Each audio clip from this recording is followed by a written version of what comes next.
Now to HIV. Infection rates are on the rise again in Ireland, with 344 people diagnosed with the virus last year.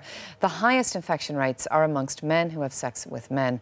Well, this morning, a new campaign to encourage HIV testing is being launched, and I'm joined now by Tiernan Brady, Director of Gay HIV Strategies.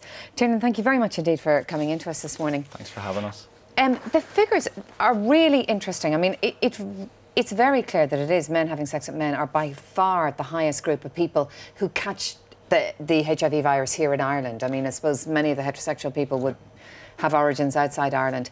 Why is it? Has the message been lost about safe sex? Well, I suppose absolutely. The first thing to say is that's a reversal of the trend up until about 5 years ago. Up until about 5 years ago, heterosexual people would have been significantly the largest group, and then injected drug users, followed by men who have sex with men. And what we've seen in the last 5 years is a total reversal of that trend, where now men who have sex with men have become the largest single group. Almost 50% of the cases this year are for gay and bisexual men and men who have sex with men. So, and that's a 160% increase there. Absolutely. I mean, that's huge. And it's a very clear trend. And one of the things within the figures as well that we can see is that the age at which people are being diagnosed is getting younger. So in 2005, for example, the average age would have been 38, and now that has reduced down to 32. So this is a key group that we need to target in terms of trying to raise awareness about HIV and to prevent onward transmission of HIV. Men who have sex with men, and specifically younger Irish men who have sex with men. Younger Irish. And what is the problem? I mean, do they believe that, you know, oh, well, even if I do get AIDS, there's a treatment for it? Or do they not see it in other people? Or are they just not thinking about it? I think it's a mix of all of them. There isn't one single message. I mean, there could be no doubt that, you know, this is the generation that hasn't grown up with the type of national awareness campaigns that people of an older generation would remember.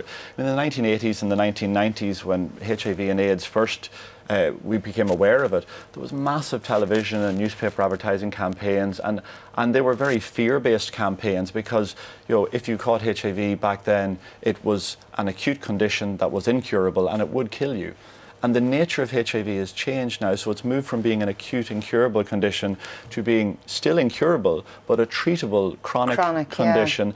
Yeah. And those type of campaigns simply wouldn't be relevant anymore, that type of fear-based campaign, but also, you know, that type of investment, you know, isn't going to happen. So what we really need to do is make sure we can raise awareness in a more targeted way at the groups where we can see the trends are emerging. And you know, obviously one of the key groups is men who have sex with men, and specifically younger men who have sex with men. And I suppose, Tiernan, as well as people catching the infection, if that infection is out there, the pool of infection to go right across the community is growing all of the time. Absolutely, and that's one of the reasons why we encourage people to get tested, to know their status, because the first thing is, for yourself and your own personal health outcomes, if you are diagnosed with HIV, the earlier you are diagnosed, the better that is for your long-term health outcomes. The better the treatments work. Absolutely. And the second point is that the earlier you're diagnosed, you know, the greater chance of reducing onward transmission of the condition to other people.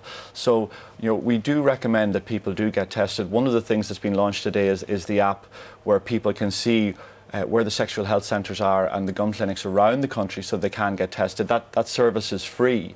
But also there's some really innovative new approaches that are being taken, for example, in Limerick and Cork now. The Red Ribbon Project in Limerick and the Cork Sexual Health Centre in Cork are running rapid testing, so that people can go in, get the results.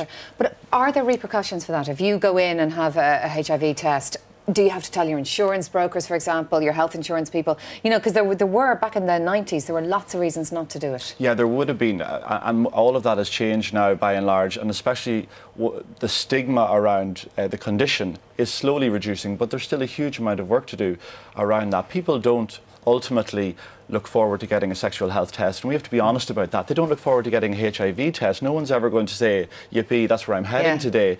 And we have to design a service that recognises that has a service that's convenient in terms of it's available when people would want to go, where people want to go. But you should test if you have any suspicion. It's better for yourself and for any potential partners you may have. Absolutely. OK, well listen, good luck with the campaign, Tiernan, and thank you very much indeed for coming into us this morning. Thanks a million for having us.